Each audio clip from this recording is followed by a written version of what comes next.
दोस्तों नमस्कार, स्वागत है आप सभी का एक बार फिर से। अगर आप अपनी लाइफ में कुछ नया सीखना चाहते हैं तो चैनल को सब्सक्राइब जरूर करिएगा। दोस्तों, इस बसंत पंचमी पर घर पर यह चीज जरूर लेकर आए। माँ सरस्वती की कृपा से घर में इतनी विद्या बरसेगी, घर में इतना सुख बरसेगा, इतना धन बचेगा कि आप संभाल नहीं पाएंगे। और इस दिन मोर पंख का यह एक उपाय जरूर करें ताकि तरक्की और सफलता की आपकी कामना पूरी हो जाए। विद्यादात्री मां सरस्वती की आराधना का पर्व वसंत पंचमी 14 फरवरी को मनाया जाएगा। माघ मास के शुक्ल पक्ष की पंचमी को देवी सरस्वती का अवतरण हुआ था, इसीलिए इस दिन माता सरस स्मृति की पूजा की जाती है। इस दिन से ही आरतुओं का राजा बसंत ऋतु का आगमन होता है, उत्साह, उमंग और भक्ति का। यह महापर्व इस बार सिद्धि और साध्य योग में मनाया जाएगा। सुबह से शाम तक सिद्ध योग रहेगा तो देर शाम बाद साध्य योग रहेगा। शाम को रवि योग का भी आगमन होगा। साल के सिद्ध मुहूर्त में यह मुहूर्त में शामिल होता है, इसलिए शादियों के योग भी विद्यमान रहेंगे। दोस्तों, बसंत पंचमी पर बन रहे दिव्य और दुर्लभ संयोग की वजह से इस बार की बसंत पंचमी और भी ज्यादा खास हो गई है। इस बसंत पंचमी पर की गई पूजा और उपाय बहुत ही शीघ्र फलदायी होंगे। मां सरस्वती की कृपा प्राप्त करने के लिए यह बहुत ही खास दिन माना जाता है। बसंत पंचमी के दिन अबूझ मुहूर्त हो उन्हें के कारण इस दिन कोई भी शुभ कार्य बिना किसी मुहूर्त के किए जा सकते हैं। गृह प्रवेश, वास्तु आरंभ, सगाई, विवाह, नए काम की शुरुआत आदि के लिए यह उत्तम समय माना जाता है और इन कार्यों को करने के लिए पंचांग देखने की भी कोई आवश्यकता नहीं होती है। दोस्तों, कहा जाता है कि इस दिन कामदेव मदन का जन्म हुआ था, तो सुखमय दाम्पत्य जीवन की कामना हेतु इस दिन रति मदन की पूजा और प्रार्थना की जाती है। देवी सरस्वती का जन्म बसंत पंचमी को हुआ था, इसलिए इस दिन उनकी पूजा की जाती है और साथ ही इस दिन को लक्ष्मी जी का जन्मदिन भी माना जाता है, इसलिए इस तिथि को श्री पंचमी भी कहते हैं। दोस्तों, इस दिन सुबह अभ्यंग स्नान किया जाता है और पूजा की जाती है। बसंत पंचमी पर वाणी की अधिष्ठात्री देवी सरस्वती की पूजा और प्रार्थना का बहुत महत्व है। शास्त्रों के अनुसार भाग्य देवी सरस्वती ब्रह्म स्वरूप, कामधेनु और सभी देवी देवताओं का प्रतिनिधित्व करती हैं। वे विद्या, बुद्धि और ज्ञान की देवी हैं। इस दिन मां सरस्वती का आह्वान कर कलश की स्थापना की जाती है और उसकी पूजा की जाती है। बसंत पंचमी के दिन धन की देवी मां लक्ष्मी भगवान विष्णु अनुवाद यंत्र और किताबें रखकर उनकी भी धूप दीप दिखाकर विधि विधान से पूजा की जाती है। दोस्तों, सरस्वती पूजा के लिए शुभ मुहूर्त का समय है माघ माह की तिथि यानी बसंत पंचमी की तिथि का आरंभ 13 फरवरी को दोपहर से 2:41 पर हो रहा है, जबकि पंचमी तिथि 14 फरवरी 2024 को दोपहर 12:09 पर समाप्त होगी। 14 फरवरी को उदया तिथि में पंचमी तिथि होने के कारण इस वर्ष बसंत पंचमी का त्योहार 14 फरवरी को ही मनाया जाएगा। बसंत पंचमी की पूजा के लिए 14 फरवरी 2024 को सुबह 7:01 से दोपहर 12:35 तक का समय शुभ माना गया है। शुभ मुहूर्त पर मां सरस्वती का ध्यान करने से शुभ फल ही प्राप्त होता है। बल, बुद्धि, विद्या और घर में सुख, समृद्धि तथा बच्चों के विकास के लिए शुभ मुहूर्त आपके लिए अमृत तुल्य है। दोस्तों, इस दिन पूजा स्थल पर मां लक्ष्मी और भगवान विष्णु की प्रतिमाएं स्थापित कर श्री सूत्र का पाठ करना बहुत ही शुभ और मंगलकारी माना जाता है। दोस्तों, बसंत पंचमी पर देवी सरस्वती की विशेष पूजा से कटुवाणी से मुक्ति मिलती है, अध्ययन में सफलता मिलती है, असाध्य कार्य पूरे होते हैं। बसंत पंचमी के दिन सभी को, चाहे वह विद्यार्थी हो, कारोबारी हो, कलाकार हो, आप कोई भी कार्य करते हो, आपको मां सरस्वती की पूजा अवश्य करनी चाहिए। बसंत पंचमी के दिन किसी जरूरतमंद को शिक्षा से जुड़ी चीजें दान करना चाहिए। बसंत पंचमी के दिन मां सरस्वती को दूध, दही और मक्खन अर्पित करने से ज्ञान और बुद्धि का वरदान मिलता है। बसंत पंचमी के दिन मां सरस्वती को शहद जरूर चढ़ाएं, इससे जीवन में सदस्यता और मधुरता आती है। शास्त्रों के अनुसार सरस्वती देवी की महिमा से, इनकी कृपा से कोई कम बुद्धिमान व्यक्ति भी महान विद्वान बन जाता है। कार्यकुशल बनकर व्यक्ति हर क्षेत्र में सफलता पा सकता है। इस बसंत पंचमी पर मां सरस्वती की पूजा में करें मोरपंख का ये उपाय ताकि तरक्की और सफलता की आपकी कामना पूरी हो जाए। आगे बढ़ने से पहले अगर आपने अभी तक चैनल को सब्सक्राइब नहीं किया है तो चैनल को सब्सक्राइब करके बेल आइकॉन जरूर दबाएगा। सच्चे हृदय से कमेंट बॉक्स में लिखें, जय माता सरस्वती। माता सरस्वती आपके मुख से निकले हर बॉल को अवश्य सच करेगी, परंतु वह बोल शुद्ध आचरण के होने चाहिए, यानी मीठे बोल। और सच्चे दोस्तों, मोरपंख को धर्मशास्त्रों में बहुत ही पवित्र माना गया है। कृष्ण भगवान का प्रिय मोरपंख जितना ज्यादा देखने में खूबसूरत होता है, उससे कहीं ज्यादा प्रभावशाली होता है। मोरपंख में देवी देवताओं का नवग्रहों का वास माना जाता है। इसमें दुर्भाग्य को दूर करने की शक्ति होती है। बसंत पंचमी पर मोरपंख का विशेष महत्व इसलिए भी है क्योंकि भगवान श्री कृष्ण ने सबसे पहली बार बसंत पंचमी के दिन ही मां सरस्वती का पूजन किया था। तभी से ही बसंत पंचमी का पर्व मनाने की परंपरा चली आ रही है। यही कारण है कि बसंत पंचमी के दिन मां सरस्वती के पूजन में मोरपंख को जरूर शामिल किया जाता है। दोस्तों, बसंत पंचमी के दिन सुबह जल्दी उठकर शरीर पर सरसों के तेल में बेसन मिलाकर उसका उबटन लगाएं। फिर नहाने के पानी में नीम के पत्ते और थोड़ा सा गंगा जल मिलाकर उसे स्नान करें। स्वच्छ पीले वस्त्र धारण करें। फिर अपने मंदिर की सफाई करें। अगर आपके घर में मां सरस्वती की मूर्ति है तो उन्हें स्नान कराएं और पीले या फिर सफेद रंग के वस्त्र पहनाएं। अगर तस्वीर है तो साफ वस्त्र से पहुंचे। फिर मां सरस्वती के सामने एक शुद्ध घी का दिया जलाएं। सुगंधित धूप बत्ती जलाई, मां को हल्दी से तिलक करें। श्वेत चंदन लगाएं। पूजन के बाद मां सरस्वती के चरणों से लेकर श्वेत चंदन माथे पर तिलक लगाएं। मां को सफेद और पीले रंग के ही पुष्प अर्पित करें। फिर मां सरस्वती को पीले रंग के मिष्ठान्न जैसे कि बेसन के लड्डू, बेसन की बर्फी, केसर की खीर आदि का भोग लगाएं। आप बूंदी का भी भोग भी लगा सकते हैं। इसके बाद मां सरस्वती को एक मोर पंख अर्पित करें। इस मोर पंख पर आप हल्दी से तिलक करें और अक्षत पुष्प आदि चढ़ाकर मोरपंख का पूजन करें। मोरपंख का पूजन करने से सभी देवी देवताओं का, नवग्रहों का आशीर्वाद प्राप्त होता है। इसके बाद ओम सरस्वत्यय नमः इस मंत्र का कम से कम एक माला जाप अवश्य करें। इससे बुद्धि का विकास होता है, ज्ञान और यश की प्राप्ति होती है। बसंत पंचमी के दिन पूजा में सरस्वती स्तोत्र का पाठ करने से व्यक्ति को अद्भुत परिणाम प्राप्त होते हैं। दोस्तों, ऐसी कोई आपकी कामना जो काफी समय से अधूरी रह गई हो, आपका कोई सपना पूरा नहीं हो पा रहा हो, तो बसंत पंचमी के दिन उस मनोकामना को मां सरस्वती से कहे और फिर मोर पंख अर्पित करें। इससे आपकी मनोकामना शीघ्र ही पूर्ण हो जाती है। अगर आपको प्रयासों के अनुरूप फल प्राप्ति नहीं हो रही, बहुत मेहनत करने के बाद भी इच्छा अनुरूप सफलता प्राप्त नहीं होती, परीक्षा में अच्छा प्रदर्शन करना चाहते हैं, अपनी नौकरी कारोबार में सफलता पाना चाहते हैं, तो आप बसंत पंचमी के दिन मां सरस्वती को अर्पित किया हुआ मोर पंख प्रसाद के रूप में ले लें। उसे हमेशा अपने पास रखें। इससे परीक्षा में, साक्षात्कार में यानी इंटरव्यू में सफलता मिलती है, नौकरी कारोबार में उन्नति, पद प्रतिष्ठा मिलती है, सभी बिगड़े काम बनने लग जाते हैं। कहते हैं इससे कालसर्प दोष से भी छुटकारा मिलता है। दोस्तों, ऐसा मोरपंख एक चमत्कारी यंत्र की तरह काम करता है। जो व्यक्ति हमेशा इसे अपने पास रखता है, उसे हर काम में तकदीर का साथ मिलता है।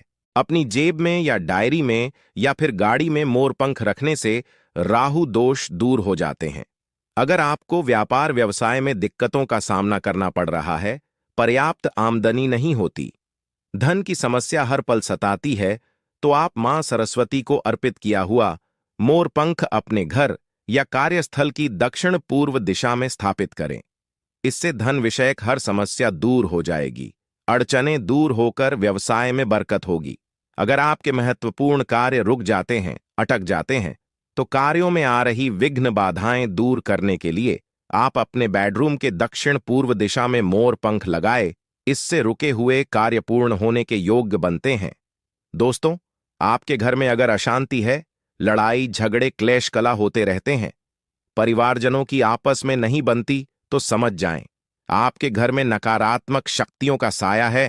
मंगल कार्यों में विघ्न बाधाएं आना, सुकून भरी नींद ना मिलना, मन में किसी बात का डर रहना, बेचैन रहना, चिड़चिड़ापन बढ़ा जाना, कार्य में मन नहीं लगना, ये सभी नकारात्मक शक्तियों के पास होने के लक्षण हैं। बसंत पंचमी के दिन नकारात्मक शक्तियों से निजात पाने के लिए मां सरस्वती को अर्पित किए हुए मोर पंख को आप अपने घर में किसी ऐसे स्थान पर रखें जहां हर आने जाने वाले व्यक्ति की उस पर नजर पड़े। यह गलत नजर को नष्ट कर देता है, सोख लेता है, खींच लेता है और सकारात्मकता का संचार करता है। आप इसे घर के मुख्य द्वार पर लगा सकते हैं, बैठक के कमरे में लगा सकते हैं, जहां आने जाने वाला हर कोई उसे देखें। इससे घर से नकारात्मक ऊर्जा भाग जाती है। मोर पंख घर में मौजूद नकारात्मक शक्तियों को नष्ट कर सकारात्मकता बढ़ाता है। दोस्तों, यह मोर पंख बसंत पंचमी के पवित्र दिन ही लगाए। अगर घर में कोई वास्तु दोष होने की आशंका है तो इससे निजात पाने के लिए आप बसंत पंचमी के दिन घर के मुख्य द्वार पर 3 मोर पंख लगा दें। मोर पंखों के नीचे भगवान गणेश जी की प्रतिमा को स्थापित करें। इससे घर के सभी वास्तु दोष अपने आप दूर होते चले जाएंगे। वसंत पंचमी के दिन विद्यार्थियों को अपने बैग या किताब में मोर पंख अवश्य रखना चाहिए। इससे मन पढ़ाई की ओर आकर्षित होता है, एकाग्रता बढ़ती है, याददाश्त अच्छी होती है और बुद्धि कुशाग्र होती है। तो इस बसंत पंचमी पर ये उपाय जरूर करें और जीवन की परेशानियों को आसानी से दूर करें। दोस्तों, अगर वाकई में अपनी जिंदगी में कुछ करना चाहते हैं तो मां सरस्वती का ध्यान अवश्य कर लें। मां का जयकारा अवश्य लगा लें। कमेंट बॉक्स में लिखें, जय माता सरस्वती। हम घर में इस बसंत जगह पंचमी पर रख देना। केवल 3 मोर पंख, घर में पैसों की तंगी कभी नहीं होगी। घर धन धान्य से सदा भरा रहेगा। नमस्कार, आपका स्वागत है। दोस्तों, वास्तुशास्त्र में मोर पंख का बहुत अधिक महत्व होता है। वास्तुशास्त्र के अनुसार मोर पंख का घर में होना बहुत शुभ होता है। यह जिस स्थान पर भी होता है वहां की नकारात्मक ऊर्जा को नष्ट कर देता है। शास्त्रों में मोर पंख को सुख समृद्धि का प्रतीक माना जाता है। यह अत्यंत चमत्कारिक होने के साथ ही घर के वास्तु दोषों को भी कम करने में सहायक है। वास्तुशास्त्र में मोर पंख को घर में रखने के नियम बताए गए हैं। मोर पंख घर में रखते समय इन नियमों का पालन अवश्य करना चाहिए, तभी इसका सकारात्मक प्रभाव देखने को मिलता है। वास्तुशास्त्र में मोर पंख को रखने की सही दिशा और स्थान के बारे में बताया गया है। अगर आप अपने घर में मोड़ को उसके निश्चित स्थान और दिशा में रखते हैं तो यह घर के अंदर की नकारात्मक ऊर्जा को खत्म कर देता है।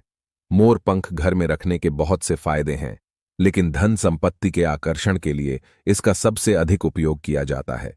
अगर आपके घर में पैसे की तंगी है, धन का खर्च अधिक होता है, घर में पैसा नहीं आता है, तो आप अपने घर पर मोर पंख जरूर लेकर आए और उसे सही दिशा में स्थापित करें। यह निश्चित ही आपके धन में वृद्धि करेगा। वास्तुशास्त्र में घर में कितने मोर पंख रखने चाहिए, इसका रहस्य भी बताया है। आइए जान लेते हैं मोर पंख से जुड़े महत्वपूर्ण वास्तु नियम। दोस्तों, सबसे पहले हम जानते हैं मोर पंख के धार्मिक महत्व के बारे में। हमारे प्राचीन शास्त्रों में मोर पंख को इतना महत्व क्यों दिया जाता है? दोस्तों, हमारे प्राचीन पुराणों में मोर पंख कोई चमत्कारिक यंत्र माना गया है। इसका प्रयोग कई प्रकार के तांत्रिक क्रियाओं में भी किया जाता रहा है। तंत्र साधनाओं में इसका प्रयोग करके सम्मोहन, शत्रुनाश तथा बुरी शक्तियों को नष्ट किया जाता था। इसके अलावा ज्योतिष विद्या में भी मोर पंख प्रयोग किया जाता है। ज्योतिष शास्त्र में मोर पंख से जुड़े उपाय भी बताए गए हैं। आयुर्वेद आदि ग्रंथों में विविध व्याधियों तथा रोगों को नष्ट करने में भी मोर पंख सहायक होता है। मोर पंख घर से बुरी शक्तियों को दूर तो रखता ही है, साथ सर्प आदि विषैले जानवर मोर पंख के भय से घर में प्रवेश नहीं करते हैं। इसीलिए वन में निवास करने वाले लोग इसे अपने घर के पास रखते थे। मोर से पुराणों में कई कथाएं लिखी हुई है। पक्षी शास्त्र में मोर से जुड़ी एक कथा का वर्णन मिलता है। प्राचीन युग में संध्या नाम का एक असुर हुआ करता था। वह बहुत ही शक्तिशाली और बड़ा तपस्वी था। गुरु शुक्राचार्य से विद्या प्राप्त करके संध्या नाम का असुर देवताओं को अपना शत्रु मानने लगा था। उसने ब्रह्मदेव और भगवान शिव से वरदान प्राप्त किया और बहुत अधिक शक्तिशाली बन गया। उसके बाद उसने स्वर्ग पर आक्रमण किया और कई देवताओं को बंदी बना लिया। लेकिन उस असुर को पराजित करने के लिए देवताओं ने एक योजना बनाई और उसके लिए उन्होंने मोर की सहायता ली। सभी देवता और 9 ग्रह मोर के पंखों में विराजित हो गए, जिससे मोर बहुत ही अधिक शक्तिशाली बन गया और विशालकाय रूप धारण करके उस मोर ने संध्या असुर पर आक्रमण कर दिया। इस युद्ध में संध्या असुर का वध हो गया और देवताओं को उनका आधिपत्य फिर से प्राप्त हुआ। सभी देवताओं ने मोर की प्रशंसा की और उसे भी पूजनीय होने का वरदान दे दिया। तभी से मोर को बहुत ही पवित्र माना जाता है। जिस स्थान पर भी मोर पंख होता है वहां पर 9 ग्रहों का अशुभ प्रभाव नहीं उड़ता है। दोस्तों, केवल ऋषि मुनि और देवता ही नहीं, बल्कि भगवान श्री कृष्ण भी मोर की प्रशंसा करते हैं। भगवान श्री कृष्ण ने मोर की श्रेष्ठता का वर्णन किया है और उन्होंने मोर के पंख को अपने मुकुट धारण करके मोर के श्रेष्ठ होने का प्रमाण भी दिया है। मोर पंख के बिना भगवान श्री कृष्ण कहीं पर भी नहीं जाते हैं। श्री कृष्ण कहते हैं, मोर शांति और प्रेम का प्रतीक है। मोर सुख समृद्धि का भी प्रतीक है। मोर का पंख मनुष्य की हर प्रकार की नकारात्मक शक्ति से रक्षा करता है। दोस्तों, मोर को विविध देवी देवताओं के प्रतीक के रूप में पुराणों में दिखाया गया है। मां लक्ष्मी देवी, सरस्वती, भगवान श्री गणेश, भगवान कार्तिकेय जी, ऐसे अनेक देवी देवताओं का संबंध मोर से जोड़कर दिखाया जाता है। मां लक्ष्मी धन संपत्ति ऐश्वर्य प्रदान करने वाली देवी है। मां लक्ष्मी को मोर पंख अत्यंत प्रिय है। मां लक्ष्मी के पास मोर पंख रखने से माता प्रसन्न होती है। माता सरस्वती का वाहन मोर है, इसीलिए विद्यार्थियों को अपने पास मोर पंख अवश्य रखना चाहिए। यदि आप घर में बांसुरी में मोर पंख डालकर अपने घर में रखते हैं तो इससे परिवार में सुख शांति का वातावरण निर्माण होता है। दोस्तों, हमारा घर एक मंदिर की तरह होता है। अगर इसमें रहने वाले सदस्य रोज आपस में झगड़ा करने लगे तो यह मंदिर कम, युद्ध का मैदान अधिक लगने लगता है। घर में क्लेश और झगड़े होने के कई कारण हो सकते हैं, लेकिन सबसे बड़ा कारण होता है घर में नकारात्मक ऊर्जा का प्रवेश करना। लेकिन हमारे घर में यह न सकारात्मक ऊर्जा आखिर कहां से प्रवेश करती है और इस नकारात्मक ऊर्जा को दूर करने के लिए कौन से उपाय करने चाहिए? वास्तुशास्त्र के अनुसार प्रत्येक घर में नकारात्मक ऊर्जा फैलाने वाली चीजें मौजूद होती हैं। इन वस्तुओं के बिना हमारा घर चल नहीं पाता है। इन वस्तुओं को तो हम घर से बाहर नहीं निकाल सकते हैं, लेकिन नकारात्मक ऊर्जा को अवश्य बाहर निकाल सकते हैं। इसके लिए हमें मोर पंख का प्रयोग करना चाहिए। मोर पंख ले और उसे अपने घर के मुख्य द्वार के पास हवा में जोर जोर से हिलाया। इससे आपके घर के अंदर की नकारात्मक ऊर्जा आपके घर से बाहर चली जाएगी। अगर आप रोज सुबह ऐसा करते हैं तो आपके घर के अंदर की संपूर्ण नकारात्मक ऊर्जा धीरे धीरे समाप्त हो जाएगी और आपके घर में सकारात्मक वातावरण का निर्माण होगा। इसी बात को ध्यान रखते हुए आज हम आपको बताएंगे कि घर में वह कौन सी 3 जगह है जहां पर आपको मोर पंख जरूर रखना चाहिए, और इन जगहों पर अगर आप मोर पंख रख देते हैं तो आपके घर में भी सबसे अधिक सकारात्मक ऊर्जा बनी रहेंगी। सबसे पहली बात, घर से नकारात्मक ऊर्जा को दूर करने के लिए अगर घर में नकारात्मक ऊर्जा है और परिवार के सदस्यों की तरक्की में अड़चनें निर्माण हो रही है तो आप अपने मुख्य द्वार के ऊपर गणेश जी की प्रतिमा रखें और प्रतिमा के दोनों ओर मोर पंख अवश्य रखें। इससे आपके घर में किसी भी प्रकार की नकारात्मक ऊर्जा प्रवेश नहीं कर पाएगी। यदि आपका मुख्य द्वार वास्तुशास्त्र के नियमों के विरुद्ध है तो आप मुख्य द्वार पर ट्री मोर पंख अवश्य रखें। इससे वास्तु दोष समाप्त हो जाएंगे। दूसरी बात, ग्रहों के दुष्प्रभाव से बचने के लिए अगर घर के सदस्यों पर ग्रहों का दुष्प्रभाव है अथवा ग्रहों की स्थिति खराब चल रही है तो मोर पंख ले और उस पर गंगा जल अथवा शुद्ध जल का छिड़काव करें। फिर इसे ऐसे स्थान पर रख दें जहां पर यह किसी को दिखाई न दें। इससे ग्रह शांत होने में मदद मिलती है। तीसरी बात, बुरी नजर से बचने के लिए अगर घर के किसी सदस्य अथवा बालक को बुरी नजर लगी है या उस पर किसी की बुरी नजर का प्रभाव पड़ा है तो सोते समय उस व्यक्ति के तकिए के नीचे मोर पंख रखें और दूसरे देने से किसी बहते जल में अथवा में डाल दें। इससे बुरी नजर उतर जाती है। चौथी बात, पढ़ाई में मन नहीं लगता है। अगर घर के विद्यार्थियों का पढ़ाई में मन नहीं लगता है, उनकी याददाश्त कमजोर है, पढ़ाई करते समय बार बार नींद आती है, तो विद्यार्थियों को मां सरस्वती के सामने मोरपंख रखकर दूसरे दिन उस मोरपंख को अपनी किताबों में रखना चाहिए। इससे विद्यार्थियों में एकाग्रता बढ़ेगी और मां सरस्वती की कृपा बनी रहेगी। 5वां उपाय, दोस्त शत्रुओं से छुटकारा पाने के लिए अगर कोई शत्रु जानबूझकर आपको परेशान कर रहा है और बार बार आपको नुकसान पहुंचाने का प्रयास करता है तो मंगलवार के दिन हनुमान जी के मस्तक का सिंदूर मोरपंख पर लगाएं और सुबह के समय बिना नहाए ही इसे बहते हुए जल प्रवाह में अथवा में डाल दें। इससे शत्रुओं से छुटकारा मिलता है। छठी बात, मनवांछित फल प्राप्ति के लिए अगर मन की कोई इच्छा अधूरी है, कई दिनों तक कोशिश करने के पश्चात भी मनवांछित फल प्राप्त नहीं होता है, कार्यों में बार बार रुकावट आ रही है, तो आप राधा कृष्ण के मंदिर में जाकर भगवान श्री कृष्ण को मोर पंख चढ़ाए अथवा घर में ही श्री कृष्ण की मूर्ति पर मोर पंख लगाए और अपनी इच्छा उनके सामने प्रकट करें। 7वीं बात, अगर पति पत्नी के बीच तनाव हो, अगर घर के अंदर क्लेश है, पति पत्नी के बीच बार बार झगड़े होते हैं आपसी प्रेम कम होने लगा है तो उनके बेडरूम में दक्षिण पूर्व की दिशा में मोर पंख रख देना चाहिए। इससे दोनों के बीच में प्रेम बढ़ेगा और आपसी मनमुटाव कम होगा। अथवा उपाय धन में वृद्धि के लिए, अगर धन की कमी है, अचानक धन खर्च हो जाता है तो घर में तिजोरी अवश्य बनाएं। तिजोरी रखते समय ध्यान रहे तिजोरी को पश्चिम की दीवार पर सटाकर रखें और उसका मुख पूर्व दिशा की ओर हो। इससे देवराज की कृपा दृष्टि बनी रहेगी। साथ ही मां लक्ष्मी की पूजा में मोर पंख रखकर उसे तिजोरी में रखें। इससे घर में सुख समृद्धि आती है और धन की कमी महसूस नहीं होती है। यदि धन की समस्या आ रही है तो घर के आग्नेय कोण में अर्थात दक्षिण पूर्व दिशा में अपनी कमर से ऊपर कंधे की ऊंचाई पर 2 मोर पंख शुक्ल पक्ष में लगाएं। जल्दी ही धन प्राप्ति के नए अवसर प्राप्त होने लगेंगे। 9वां उपाय, आप किसी भी शुभ दिन मोर का पंख लेकर घर के किसी ऐसे स्थान पर रखें जहां पर आने जाने वाले लोगों की नजर सबसे ज्यादा पड़ती है। असल में मोर का पंख नकारात्मक ऊर्जा को अवशोषित करता है, इसलिए आपको को ऐसे स्थान पर लगाना चाहिए जहां ये सभी को नजर आए। मोर के पंख का ये उपाय न सिर्फ आपको बल्कि आपके घर के सदस्यों के जीवन में भी सुख और समृद्धि जरूर लेकर आएगा। दोस्तों, उम्मीद है आपको यह जानकारी अच्छी लगी होगी। वीडियो को लाइक जरूर करें और कमेंट में सच्चे दिल से जय श्री कृष्ण और जय मां लक्ष्मी अवश्य लिखें।